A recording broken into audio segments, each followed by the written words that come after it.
De retour sur ce plateau, comme le générique l'indique, avec notre tout premier invité. Il nous vient du Lualaba, ou devrais-je dire de la République démocratique du Congo, parce que finalement c'est un parti qui se retrouve partout, FIDEC, notamment avec comme autorité morale la gouverneure de la province du Lualaba, Fifi Masuka, d'où ma référence de tout à l'heure. C'est M. Mardochien Sélé. Il est président national de la Ligue des jeunes de ce parti, FIDEC. Bonjour et bienvenue. Bonjour, mon frère Christopher. Alors, comme la thématique l'indique, par rapport à ces élections de 2023, le FIDEC a un plan. Le FIDEC a monté une stratégie pour pouvoir donner la majorité à Félix Tshisekedi. Mais avant même de parler élection, je suis un tout petit peu curieux de savoir. C'est que la gouverneure Fifi Masuka a eu à faire exactement pour autant attirer l'attention du président de la République. À chaque fois qu'il se retrouve avec les gouverneurs, c'est toujours Madame Fifi Masuka qu'on vante, à plus d'une reprise en tout cas. Moi j'ai quelques séquences ici à Télé 50, dans les journaux, Excellencia, dépôt candidature, c'est Fifi Masuka ou rien. C'est quoi son secret? Qu'est-ce qu'elle a fait pour mériter autant de grâce, autant d'affection de la part du président de la République? Oui, vous savez, j'étais plusieurs fois sur ce plateau. Beaucoup ne m'ont pas cru. Au début, je disais aux gens que Masuka, c'était la femme idéale pour la province du Lualaba.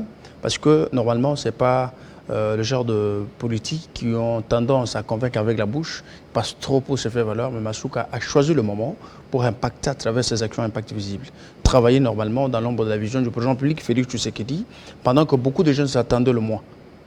Beaucoup de gens, peut-être moi, je sais à l'époque, personne n'a cru que Masuka pouvait réellement faire ce qu'il a fait aujourd'hui. On l'a taxé d'être incompétente et surtout que c'est quelqu'un qui ne parle pas trop. Beaucoup de gens s'attendaient à des échecs. Mais elle a surpris parce qu'il a modifié, n'est-ce pas, le programme d'action de la province du Lualaba. Il l'a adapté au niveau de besoins, aux réalités de la province. Et il a même revu à la hausse le budget de la province. Aujourd'hui, je veux dire que Masuka, c'est une référence en termes de la gestion, n'est-ce pas, de province. Et elle a défié, même le gouverneur investi depuis 2018. Elle est un gouverneur intérimaire, un gouverneur de fait. Mais elle est en train de travailler. Il a fait un travail de 5 ans dans 2 ans. Vous avez dit qu'elle a défié? Oui, bien sûr. Il y a eu beaucoup de gouverneurs, je vais parler, des gouverneurs d'autres provinces, qui sont investis depuis 2018 avec plus que le moyen. Leur programme d'action qu'ils ont défendu depuis leur entrée au pouvoir depuis 2018, mais ils n'ont pas pu atteindre. Après, il faut dire que le Lualaba aussi n'est pas une province comme toutes les autres, avec toute la richesse du sol, avec toutes les entreprises qu'il y a de l'autre côté, avec les redévances minières. C'est pas la même chose au Kwilu, c'est pas la même chose au Kasaï ou bien sûr. Bien sûr. Vous savez, il y a beaucoup de provinces de catégories de Lualaba, n'est-ce pas? Le Nord Kivu, le Haut-Katanga, le Lualaba. En guerre. Bien sûr, Tanganyika. Bien qu'en guerre, mais normalement, il y a des coins, il y a des provinces qui travaillent aisément. Je veux parler aussi de Kinshasa, qui a beaucoup de recettes, n'est-ce pas? Il ne faut pas exclure Kinshasa. Je prends Congo central, la même chose. Vous voyez, il y a des provinces qui génèrent. Le problème, c'est la volonté, l'engagement de travailler et travailler pour le peuple. Parce que beaucoup travaillent pour eux-mêmes. Ils privilégient les intérêts catégoriels. Tandis que Masuka vient avec cette politique de travailler selon ce que le chef de l'État veut, prioriser le peuple, travailler pour le peuple. L'objectif du pouvoir public, c'est la royalisation de l'intérêt général. Masuka a travaillé pour faire valoir le peuple, travailler pour que le peuple gagne, travailler pour qu'on remarque que tout ce qu'on est en train de faire, c'est pour le compte du peuple. L'IG fait partie au Lualaba. Croyons peut-être que Masuka gère comme tous les autres, comme son prédécesseur. Mais l'IG fait rester 2 ans aux côtés de Masuka. Masuka continue toujours à impacter, continue à financer le projet sur fonds propres de la province. Masuka ne peut pas recourir aux emprunts. Masuka a modifié la gestion de la province. Elle est devenue aujourd'hui un modèle. Et le chef de l'État a demandé même à d'autres gouverneurs de chercher à découvrir les secrets de sa triomphe. Parce que lorsque vous êtes là-bas, vous allez découvrir que Lualaba est métamorphosé.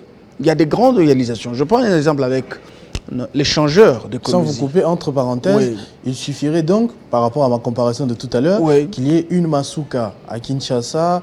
Ça change automatiquement. Ça change automatiquement. Et n'a rien de magie, et n'a rien de... C'est quoi, justement, cette vision que vous évoquez? Bon, vous savez, le problème, c'est quoi? Vous pouvez être malade, n'est-ce pas? Et que vous prenez le médicament en désordre. Si vous n'identifiez pas la maladie qui vous dérange, vous ne serez pas guéri. Masuka est arrivé, elle a compris le problème du Lualaba. Elle a compris la vision du chef de l'État. Elle a commencé d'abord par prêcher la vision du chef de l'État à travers les médias parce qu'on n'en parlait pas. Et la légitimité du président public était remise en cause. Massouk arrive, les gens ont ouvert les yeux, les gens ont compris que oui, on dit qu'il y a quelque chose de bien, on peut attendre quelque chose de positif. Mais c'était une question de temps. C'était une question de temps. Il a commencé par modifier d'abord le budget de province qui ne concordait pas, n'est-ce pas, avec tout ce que le Lualaba attendait du chef de l'État ou du pouvoir public. Vous voyez, elle est la première qui a essayé de faire une prévision au-delà de 1 milliard de dollars. Donc c'était déjà un premier pas. Et sur place, il y a beaucoup de projets qui étaient mis dans les oubliettes, dans les poubelles. Il est parti, il a pris le projet, il les a modifiés, il a financé. Et vous avez vu que le chef de l'État est parti inaugurer les ouvrages qui ne sont pas à crédit. Ce sont des ouvrages déjà payés. Déjà payés La province et ça appartient pas de dette. automatiquement à la province. En dehors de ça, elle joue aussi un rôle très important sur le plan politique parce que son objectif, c'est la question que moi je voulais poser. C'est vrai, on voit les infrastructures, mais on est sans oublier qu'il y a eu un sérieux bras de fer entre son titulaire et elle.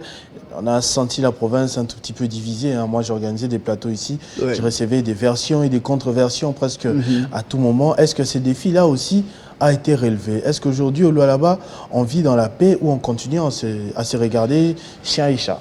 Bon, vous avez eu le temps de recevoir les gens qui venaient apporter le mensonge ici. Parce que chaque fois, moi, quand je passais, j'ai lancé un défi. J'ai dit, bon, si quelqu'un veut me contredire, qu'il m'apporte de preuves. Vous savez, tout ce que les gens ont rencontré sur le média, partout contre Masuka, c'était de l'acharnement, c'était de la haine. Les gens ne voulaient pas voir une femme qui a été taxée de tout et de rien et qui vient sortir dans ces constats pour commencer à corriger. C'est lui qu'on appelait bâtisseur, ceci, cela. Vous voyez, les gens n'ont pas supporté. Le peuple n'a supporté la vérité et la gestion orthodoxe. Alors, je vous dis, au Lualaba, les gens vivent en paix. À tous les niveaux, les gens vivent en paix. Et je voudrais encore vous dire qu'au Lualaba, le comportement tribal qu'on avait essayé de remarquer dans les différentes institutions, ça n'existe plus. Aujourd'hui, Kolwezi est devenu une ville cosmopolite où chaque personne est libre de postuler, de se présenter partout avec son identité. Parce qu'à l'époque, il fallait changer d'identité. Si tu es un Mutombo du Kassai, il faut que tu deviennes Mutombo du Katanga pour avoir accès à un travail. Mais avec Masuka, tout a changé. Vous avez trouvé même au sein des institutions, tout le monde est libre, il s'exprime. Donc c'était vraiment le vouloir de tout le monde. Et il n'y a jamais eu de désordre. Un groupe de mécontents essayait d'instrumentaliser la population sur les réseaux sociaux, sur les médias, pour les désorienter, les désinformer. Ça n'a pas marché. Tout le monde vit la main dans la main. Ah oui, bien sûr. Maintenant, tous les territoires.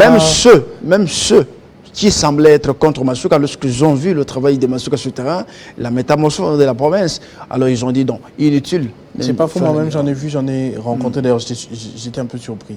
Et c'est seulement Kolwezi ou jusqu'à... Non, c'est partout. La transformation du Lualaba, ce n'est pas seulement Kolwezi, c'est partout. Kapanga, Musumba, Lubudi, Sandoa, c'est partout. Et vous allez voir qu'avant même le lancement du projet 145 territoires, Excellence Masuka Sayini avait fait de l'anticipation, n'est-ce pas, dans la construction de routes qui relient les 5 territoires. Voyez. Donc on a fait terre battue et chaque personne pouvait aller même le milieu où on pouvait utiliser les vélos et les motos. Aujourd'hui, même des petites voitures arrivent. D'ailleurs, on a facilité la tâche aux candidats qui sont de l'intérieur, n'est-ce pas, d'avoir accès, ils peuvent acheminer leur kit, le matériel, je vais dire quoi, les histoires pour la visibilité dans leurs éducations respectives. Aujourd'hui, Masuka a fait un travail exceptionnel. Mais en dehors de ça, vous allez voir dans des coins où il n'y avait pas d'école, n'est-ce pas? Il a travaillé pour construire des écoles au fin de rendre efficace la gratuité de l'enseignement. Il a fait beaucoup de choses, je ne sais pas vraiment donner la liste de ce qu'il a fait. Je vous dis vraiment, c'est beaucoup, mais pour les 2 ans ou 3 ans que Son Excellence Masuka Sayini a fait la tête de la province du Lualaba, il a lancé 200 chantiers ouverts au Lualaba. 200 chantiers ouverts, mais aujourd'hui, on est à 30 de chantiers qui sont en train d'être utilisés. Donc il reste encore 170. 170. Mais il faut voir la grandeur de ce chantier. Alors, comparativement à d'autres provinces qui ont le même profil, le même argent que le Lualaba, c'est une question de volonté. Et je voudrais vous dire que dans notre province, il y a des gouverneurs investis depuis 2018. Masuka n'est gouverneur de fait, un gouverneur intérimaire, n'est-ce pas, aujourd'hui, qui fait des miracles. Plus que le gouverneur investi depuis 2018. C'est une question de compétence. Aujourd'hui, je voudrais crier haut et fort que Masuka n'est pas une femme à sous-estimer. C'est une femme très intelligente, très compétente et capable à répondre en toute autonomie devant toute surprise. Tous ceux qui croyaient qu'à l'époque, Masuka c'était une femme incompétente, vous trompiez. Je pense que beaucoup devraient commencer à se repentir que nous avons affaire à une femme qui va rester gravée dans le mémoire de tout Congolais et elle va aujourd'hui, je vais dire, les futurs jeunes leaders, et surtout les dames, les jeunes dames, devraient tirer les exemples sur Masuka. Une femme qui n'a pas besoin de séduire avec les paroles comme les autres le font, des bons discours, mais c'est quelqu'un qui imprime sa vision à travers des actions, à travers une gestion orthodoxe et drastique. Je pense que c'est très important que les gens découvrent que Lualaba est sauvé avec Masuka. Je sais qu'elle n'est pas gouverneur éternel. Un jour, c'est lui qui pourra la remplacer dans le jour pourra la... Oui. Un jour, ce sera Mardo Chiensel. Bon, pourquoi pas? Pourquoi pas? On parle maintenant des élections, parce que c'est ça même la thématique qui nous réunit ce matin. Ouais. Le travail a été fait, c'est vrai, vous-même vous dites, hein, elle n'est pas là depuis 5 ans. Elle a hérité de cette province par des circonstances. On ne devrait pas revenir normalement sur ça vu qu'on est déjà dans le présent. Mais j'ai l'impression que Félix Tshisekedi compte un peu trop sur Fifi Masuka. Si. Pas seulement pour le Lualaba, mais on va dire pour tout l'espace Katanga. Oui, oui, hein. Oui. Est-ce qu'il n'est pas en train de faire une erreur? Est-ce que Fifi Masuka va vraiment relever ses défis? Si. Vous savez pourquoi? Pourquoi? La légitimité du président public Félix Antoine Tshisekedi Tshilombo, en 2018, est évaluée à 11% au Lualaba. Pourquoi? Parce que les leaders politiques du coin ne voulaient pas de Félix Tshisekedi. Ils voulaient commencer à les diaboliser, opposer la population à Félix Tshisekedi à l'époque. Mais quand Masuka est arrivé, vous allez comparer Félix Tshisekedi de 2018, 2019 au Lualaba et notre béton de 2020, 2022 avec Masuka Saini au Lualaba. C'est différent. Donc Félix Tshisekedi est beaucoup plus préféré que tous les candidats qui sont alignés à la députation, et à la présidentielle, aux élections de 2023. Je vous dis la vérité. Je vous dis la vérité et je le dis sans peine d'être contredit. Je dis que Félix Tshisekedi va gagner au Grand Katanga avec Masuka Saini. Alors, c'est le même discours qu'on avait pour autrefois. Hein. Moi, j'aime bien déroger l'histoire. 2018, on a donné les mêmes assurances aux candidats du pouvoir, Ramazani Shadari, que le match est fait, ici, il n'y a rien, c'est gagné totalement. Et après, il ne s'est même pas retrouvé deuxième. Hein. Non, bon, nous ne pouvons pas comparer Ramazani Shadari à Félix Tshisekedi. Vous comprenez? Et puis vous savez une chose, beaucoup de gens qui viennent communiquer pour le compte des autorités ici, sur le plateau, n'ont pas eu le temps de parcourir la République, aller sur place, n'est-ce pas? Essayer de sonder l'opinion, comprendre ce que le Congolais du Katanga pense de Félix Tshisekedi. Je vous dis, Masuka, bien qu'elle n'est pas le seul leader du Katanga, ils sont nombreux. Nous avons, Excellence, le Premier ministre Jean-Michel Sama-Lukonde, ils sont vraiment nombreux. Mais il y a les niveaux. Il y a les niveaux. Masuka prend les dessus au Katanga, je vais dire au Grand Katanga. C'est une femme que beaucoup préfèrent. Il y a même d'autres provinces qui préfèrent Masuka. Et vous pouvez nous prêter même Masuka pour une année chez nous. Nous avons besoin qu'elle fasse ce qu'il faut là-bas, dans notre province. On peut échanger avec Olomami? Bien sûr. Échanger? C'est possible. Mais ce que je vous dis, c'est ça, c'est que les gens disent, oui. Ouais, les gens préfèrent Masuka, même dans le Haut-Katanga. Je connais des gens qui m'écrivent en privé, nous voulons de cette dame dans notre province parce que ce qu'elle fait, ça nous dépasse. Alors, ça peut vous dire que donc la population déjà a un amour, un attachement, n'est-ce pas, à Masuka Saini. Pourquoi pas aussi le même attachement? Ils peuvent aussi passer directement au président public Félix Antoine Tshisekedi. Parce que vous savez aujourd'hui la confiance qu'a le président public envers l'excellence Masuka, c'est la confiance méritée. Parce qu'au début, le chef de l'État devrait prendre son temps pour comprendre ce que réellement Masuka mérite ma confiance ou pas. Et la confiance devrait avoir pour socle la meilleure gestion, n'est-ce pas? La gestion que rencontre le besoin de la population, parce que nous avons besoin que la population se retrouve, n'est-ce pas, dans le projet chef de l'État, tout ce qu'il avait promis, et la population se retrouve à travers le programme d'action modifié du gouvernement Masuka. C'est quoi la plateforme? Vous y allez comment? Avec qui? Quel autre poids lourd? Il n'y a que Fifi Masuka ou il y a aussi des visages quand même connus oui, bien sûr. Nous avons de la politique congolaise. Excellence Masuka Saini, mon autorité morale et notre autorité morale, a mis en place une plateforme baptisée Fifi Masuka Saini qui a 3 sous-composants. La plateforme porte le nom complet de l'autorité morale? Oui, Fifi Masuka Saini. C'est très pratique ça? Oui, bien sûr. Ça pose pas de problème. Nous, ça ne nous dérange pas. Okay. On trouve que c'est un moyen de la immortaliser. Hein, et puis, c'est ça. La plateforme est composée de 3 sous-composants. Nous avons Alliance 2024 à 24. Nous avons Alliance 2025 à 25 et Alliance des nationalistes à N. Donc c'est ça le trio de groupements qui compose le socle de notre plateforme électorale. Et Masuka Saini a réussi à aligner au niveau national 1155 candidats députés nationaux pour tout le temps de la République, n'est-ce pas?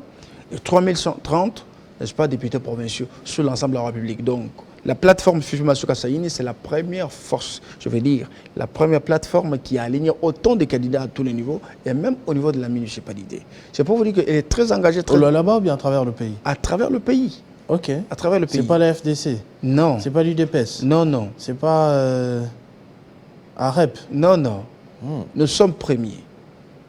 Fifi Masuka, c'est une femme qui est déterminée à donner la victoire au président public Félix Tshisekedi à tous les niveaux. Et j'étais en train de dire qu'aujourd'hui, nous ne voulons pas qu'en 2024, sur le président public Félix Tshisekedi est réélu pour son deuxième mandat, qui souffre le même problème qu'il a rencontré avec la majorité. Cette hypocrisie, n'est-ce pas, de la cohabitation qui se cachait dans le concept de coalition. Et ces difficultés n'ont pas profité à notre peuple. Nous voulons que cela change, n'est-ce pas? Et nous aurons besoin d'une majorité originelle qui va vraiment profiter à la gestion de Félix Tshisekedi, la continuité de sa vision. Et pour ça, Masuka, comme partenaire robuste, n'est-ce pas, dans l'entourage du président public, et une bonne élève aussi du président public parce qu'elle fait la fierté du président public dans sa juridiction respective. Nous avons besoin d'accompagner le président à tous les niveaux. Vous visez combien? Quel chiffre? Vous visez quel chiffre? De combien de députés? Des députés? Mais nous voulons même la moitié. 250? Bien sûr. Nous visons même la moitié de l'Assemblée nationale. Et nous travaillons pour ça. Nous travaillons pour ça, nous sommes derrière une vision claire de... Vous-même êtes candidat? Un peu de curiosité. Vous ne donnez pas votre numéro, hein, bien sûr. Non, je ne donne pas le numéro, je sais que je suis... Oui. Moi, je suis candidat député national dans la circonscription électorale de Luebo. D'abord, je salue tous les Londoniens partout où ils sont. Luebo. Luebo, c'est dans la province du Kasaï. Je sais que beaucoup des élus de Luebo, depuis 2006, n'ont pas voulu, n'est-ce pas, parler de leur territoire partout parce que je sais, c'est un territoire qui traverse beaucoup de difficultés. D'abord, il n'y a pas de route. La cité de Luebo, d'abord, elle est divisée en deux. Il y a des grandes érosions qui menacent presque toutes les infrastructures de l'État. Et si vous voyez aujourd'hui, ça ne ressemble à rien. Et à l'époque, si vous vous rappelez, à l'époque de Kamuna Sapou, c'était le territoire le plus touché par les événements de Kamuna Sapou qui ont divisé les communautés. Et aujourd'hui, c'est un territoire qui a vraiment besoin du soutien du président public, pourquoi pas aussi du Premier ministre. Alors, c'est là où je suis candidat, député national. Bientôt, quand on va lancer le go pour la campagne, nous allons encore revenir pour parler de nous. Votre projet de société et tout le reste. Ça, c'est très bien. Alors, quant aux adversaires, pour revenir quand même à l'élection présidentielle, je crois que c'est par là qu'on va chuter. Félix Tshisekedi, que vous soutenez, a quand même des adversaires, on va le dire, de taille, de poids en face de lui. Comme vous êtes un peu dans le domaine du Katanga, dans le sud-est du pays, je me permets de citer quelqu'un comme Moïse Katumbi, qui a été gouverneur du Katanga unifié à l'époque, 4 provinces. Aujourd'hui, est-ce qu'il ne vous fait pas un tout petit peu peur, vu son ancrage qu'il a là-bas? On voit les images quand il sort au Katanga, là-bas, à Lubumbashi principalement, à chaque fois qu'il est dans la rue, c'est des bains de foule et tout ça. Est-ce que vous n'avez pas un tout petit peu la frousse? Pas seulement Moïse Katumbi, il y a aussi un prix Nobel de la paix. Il y a un ancien Premier ministre. Il y a Martin Fayulu arrivé deuxième. Il y a Délice Sanga, auteur d'un safari déjà à travers la République. Est-ce que ça ne vous fait pas un tout petit peu peur, tout ça? Bon. Tu sais qu'il va peut-être perdre. Merci beaucoup, Christopher. C'est une question très, très pertinente. Mais je commence d'abord avec Moïse Katumbi. J'ai entendu un peu partout les gens dire pourquoi vous avez peur de Moïse Katumbi. Et la question revient un peu partout. Moïse Katumbi ne fait peur à personne. En tout cas, ça, je le dis honnêtement. Même là où ils sont avec leurs équipes, je sais que Moïse Katumbi ne fait peur à personne. Demain ou le lendemain, il ne fera jamais peur à Félix Tshisekedi ni à son équipe. Vous savez, Moïse Katumbi, c'est quelqu'un qui a pris la politique dans les années récentes. 2006-2007, Moïse Katumbi est devenu pour la première fois dans sa vie ministre provincial jusqu'à devenir gouverneur de la province. Et les gens disent, ce sont des Quinois, ceux qui n'ont pas connu Moïse Katumbi à l'époque dans le Katanga, ils disent que c'est un meilleur gouverneur. Mais un meilleur gouverneur, c'est par rapport à son empreinte, ce qu'il a laissé, le modèle de la gestion et tout ce qu'il a laissé comme, n'est-ce pas, héritage à ses prédécesseurs, je vais dire, à ceux qui l'ont remplacé. Moïse Katumbi n'a rien fait dans le Katanga, je m'assume. Même pas un bâtiment construit dans le Katanga. La légitimité, c'est un élément très important. Je veux dire, parmi les attributs du pouvoir, la légitimité sociopolitique joue un rôle très important. Mais la stratégie avec les Katumbi, c'est les achats de conscience. Des achats de conscience. L'électorat est différent avec le mouvement de curiosité. Quand vous venez vous acheter les consciences, vous donnez des poulets, quelque chose de transport aux gens, ils viennent vous accueillir. Ils chantent, ils peuvent chanter pour X, Y. Mais l'électorat, c'est quelque chose de conviction. Il faut être convaincu que je veux voter tel. Moïse Katumbi ne fait peur à personne. Et puis, moi, je ne trouve pas pourquoi je dois parler de Moïse Katumbi comme un élément qui peut donner la fousse dans le cas de Tshisekedi. Non, mais ce sont eux qui sont terrifiés. D'abord, le prix Nobel de la paix. J'ai beaucoup de respect pour Denis Mukwege, dans son domaine seulement de la médecine. Il fait bien son travail dans son domaine. Denis Mukwege n'est pas politique. Denis Mukwege n'a jamais été ministre provincial. Denis Mukwege n'a jamais adhéré à un parti politique. Denis Mukwege n'a jamais été député provincial. Denis Mukwege n'a jamais fait de la politique de manière active. Il n'a jamais fait ça. Est-ce que prix mais Nobel, il a rempli son devoir. Déjà, s'il vous plaît, il a rempli son devoir de venir élire. C'est normal, il peut collaborer avec les autorités publiques dans le cadre, n'est-ce pas, de son domaine, qui est la médecine. Mais faire de Denis Mukwege un candidat qui peut faire peur à Tshisekedi, ce serait manquer du respect au président public. Parce que Denis Mukwege, c'est quelqu'un qui vient de naître actuellement. Il a tenu les choses par le tronc. On les souhaite bonne chance, mais je sais normalement qu'il va capoter. Il va capoter. Il ne s'est pas encore investi en politique, il se débrouille. Moi, j'aime votre confiance. Hein. Il se débrouille. Alors, je vais parler de Sesanga. Delis Sesanga, c'est un garçon très intelligent. Excusez-moi, pas un garçon. Un garçon. C'est un monsieur très intelligent. J'apprécie aussi sa façon de parler et tout ça. Mais il n'a pas le profil de Tshisekedi. Et normalement, le profil d'un candidat potentiel à la présidentielle, non. Ce n'est pas avec des discours de séduction qu'on peut... À part le fait d'avoir été président avant lui, qu'est-ce que vous voyez en Tshisekedi qu'il n'y a pas chez Sesanga? Bon, vous savez une chose, la gestion de la chose publique, c'est une vocation. Il a été ministre aussi. Qui? Denis Sesanga. Il a été ministre, ce n'est pas un problème. Ça fait partie de ce qui n'a pas été ministre avant d'être président de la République. Écoute, les types de leadership qu'imprime, n'est-ce pas, Félix Tshisekedi. La prestation de Félix Tshisekedi en tant que président public est en fonction. Et quand vous rentrez en arrière, vous allez comprendre que même Denis Sesanga, ils ont voulu légitimer leur présence dans l'opposition à l'époque, tout en étant aux côtés de Félix Tshisekedi, pour que la population les accepte.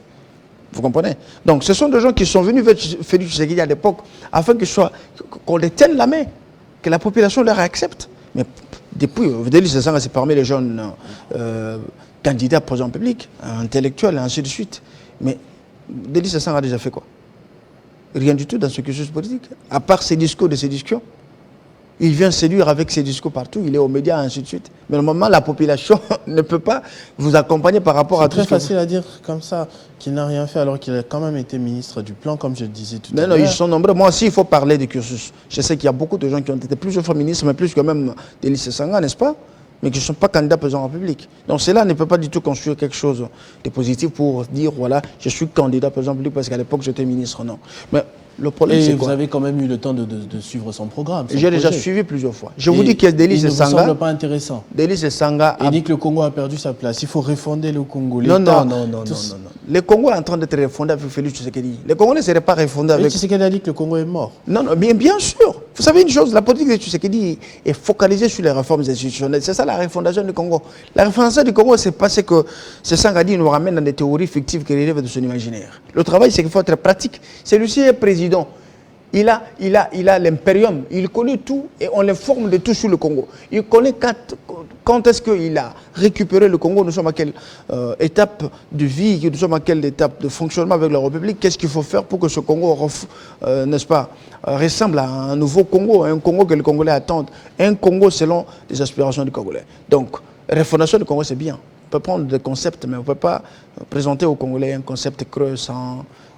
donc des concepts qui ne concordent pas du tout avec la réalité. La refondation du Congo, c'est avec Félix Tshisekedi, les réformes institutionnelles et tout ce que nous sommes en train de voir comme actif, n'est-ce pas, avec Félix Tshisekedi. Donc, c'est Sanga, moi je ne suis pas en train de mettre en cause son droit de postuler comme candidat président public, mais je ne trouve pas en lui quelqu'un qui peut faire... Bon, généralement, hein, c'est mon point de vue. Ça reste de tous ces candidats-là, de tous ces candidats président public, moi je ne trouve pas quelqu'un qui peut arriver à la cheville de Félix Tshisekedi. Jamais. Et d'ailleurs, ils ont choisi à un mauvais moment de faire l'opposition. On ne peut pas faire l'opposition à quelqu'un qui est vraiment aimé par le peuple. Il fallait attendre le moment où le peuple va commencer à les vomir. Peut-être que votre opposition pouvait trouver de la crédibilité. Parce que la plupart des candidats présidents de la République, ce sont des gens qui ont trahi ce peuple à l'époque. Parce que moi, quand tu me dis à l'époque, il fut mécontent. On devient opposant avec une raison valable. On ne peut pas devenir opposant avec quelques petits conflits individuels, mais on peut devenir opposant avec une raison valable que la population peut trouver réellement la force de vous accompagner. Mais là, je trouve un groupe de mécontents qui ne veulent pas de Tshisekedi comme président public, mais ils visent leurs intérêts. Et par là, ils touchent là-bas et ils se réunissent au nom du principe, l'ennemi de mon ennemi est mon ami. Il y a ceux qui sont contre Tshisekedi, mais ils ne sont pas ensemble avec Katumbi. Mais par rapport à la circonstance, ils se trouvent ensemble pour s'en prendre à Tshisekedi. Mais ils sont libres, comme nous sommes à la démocratie, nous allons aux élections, mais je sais que Félix va battre tous ces gens avec un grand écart de pourcentage. Merci beaucoup, monsieur Mardoché Sélé, président national de la Ligue des jeunes du parti FIDEC, cher à Fifi Masuka, qui est en train de tout faire pour, après avoir aidé Félix Tshisekedi à écrire des belles pages dans son bilan de ce premier mandat au niveau du Lualaba, l'aider aussi à traduire ça dans les urnes, c'est-à-dire de faire remporter, que ce soit à la présidentielle ou même au niveau des législatives nationales, provinciales et locales. Merci beaucoup d'avoir répondu à notre invitation et d'avoir partagé vos opinions qui n'engagent que vous sur ce plateau.